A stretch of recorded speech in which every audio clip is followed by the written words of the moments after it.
जय श्री कृष्णा। आर्यव्रत की कहानियों में आपका स्वागत है। आज मैं आपको सुनाने जा रही हूँ प्रदोष व्रत की कथा। तो चलिए शुरू करते हैं। प्राचीन काल में शुभ संस्कार संपन्न एक दरिद्र ब्राह्मणी किसी ग्राम में निवास करती थी। संत एवं अतिथि सेवा में उसका मन स्वाभाविक रूप में प्रमोद करता था। उसके 2 पुत्र थे जिनका परिपालन वह अत्यंत प्रीतिपूर्वक करती थी। पूर्वकृत पुण्योदय से एक दिन भक्त शिरोमणि शांडिल्य घूमते घूमते उस ग्राम में आ पहुंची। कोमलचित कृपालु मुनि ने अपने उपदेश क्रम में भगवान शिव के अवधरणीय स्वभाव और उनकी गुणावली का विस्तृत वर्णन किया। ब्राह्मणी की चित्त भूमि को पहले से ही भाव भरित थी। ऋषि के वचनों से उसे भक्ति विहल बना दिया। अपने पुत्र द्रव्य को महर्षि के चरणों में समर्पित करते हुए उसने निवेदन किया कि हे मुनीश्वर, मेरे ये दोनों पुत्र पितृहीन हैं। इनमें से एक क्षुत्रिवत मेरा औरस पुत्र है और दूसरा राजसूत मेरा पालित पुत्र है। उसका नाम धर्मगुप्त है। अपनी कृपा दृष्टि से इनका कल्याण कीजिए। ब्राह्मणी के शील स्वभाव से प्रसन्न होकर ऋषिवर ने उन लोगों को वर्ष पर्यंत शिवाचरण परामर्श देकर व्रत विषयक संपूर्ण नियमों को समझा दिया और शिव शिव जपते हुए अपने गंतव्य स्थल की ओर प्रस्थान कर गए।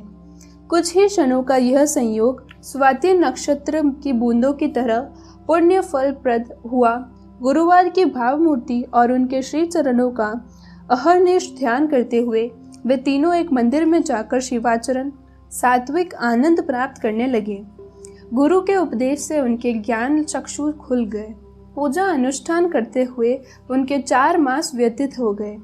एक दिन सूचिव्रत अकेले ही गंगा तट पर स्नान करने गया और नदी की चंचल लहरों में बहता हुआ एक स्वर्ण कलश उसे दिखाई पड़ा। तैर कर सूचिव्रत ने उस कलश को उठा लिया और बहुत प्रसन्न होता हुआ अपनी माँ के पास आया। भाव विहल स्वर में अपनी माँ से उसने कहा, देखो माँ, आज मैं क्या लाया हूँ। अब हम लोगों के कष्ट मिट जाएंगे। देवाधिदेव शंकर जी की करुणा और महिमा अपार है। उस रत्न भरे कलश को देखकर ब्राह्मणी के हर्ष का ठिकाना नहीं रहा।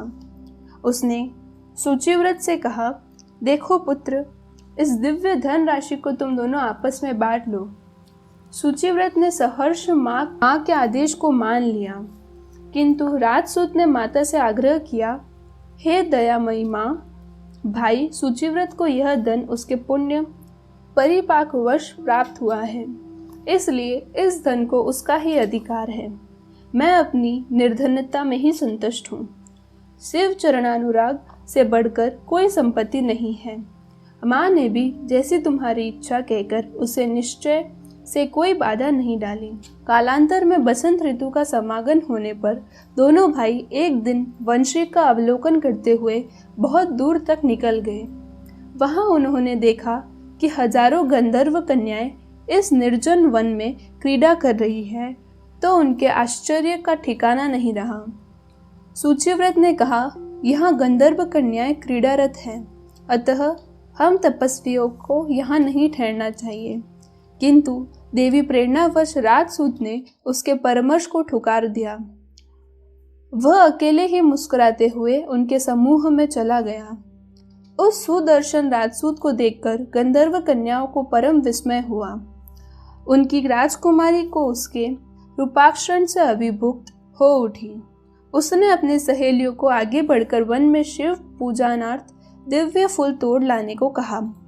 उनके चले जाने के बाद उसने राजकुमार की प्रशंसा कर उसे आसन प्रदान कर उससे परिचय विषयक प्रश्न किए।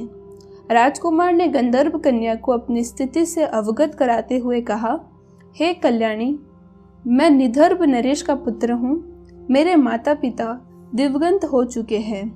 अवसर पाकर शत्रुओं ने मुझे राज्यच्युत कर दिया है। मैं जंगल में अपनी धर्म माता के साथ जीवन यापन कर रहा हूँ।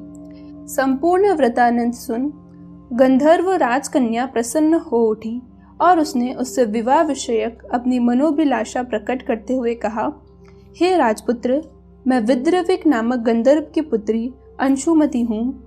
मेरे चित्त में आपकी छवि बस गई है, अतः मैं आपकी चिर संगिनी बनना चाहती हूँ।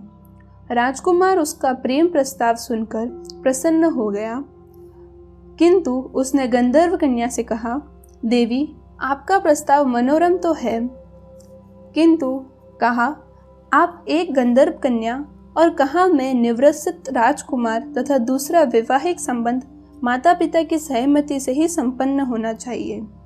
उसका विवेक संदर उत्तर सुनकर कन्या ने उसकी धर्म बुद्धि की सराहना की तथा कहा कि वह गंधर्व राजा की अनुमति लेकर ही ऐसा करेगी। वे उसके चयन को सहर्ष स्वीकार कर लेते हैं। उसने अपने गले का हार राजकुमार को पहनाते हुए कहा, हे पुरुष प्रवर, कल आप इसी समय यहाँ उपस्थित हो, मैं पिताजी के साथ चली आऊंगी। दूसरे दिन सूचिव्रत, उसकी माँ तथा राजकुमार के वहां पहुंचने पर गंधर्व राज ने अपनी कन्या का पाणी ग्रहण करते हुए राजकुमार से कहा, हे पुत्र, चिंता मत करो। भगवान शंकर ने मुझे तुम्हारी सहायता करने का आदेश देते हुए तुम्हारे बारे में सब कुछ बता दिया है। मैं सब प्रकार से तुम्हारी सहायता करूंगा। हर्ष से गदगद राजकुमार और उसकी ब्राह्मण माता ने गंधर्वराज का आभार माना और शिव कृपा से राजकुमार ने अपना नष्ट राज्य वैभव पुनः प्राप्त कर लिया। उसने सूचिव्रत को अपना मंत्री बना लिया तथा अपनी पालिका माता को राजमाता के पद पर प्रतिनिष्ठ कर दिया। उन लोगों के दिन आनंद बीतने लगे। अस्तु प्रशोदव्रत प्राणी मात के लिए अभीष्टप्रद एवं भक्ति मुक्ति विधायक है।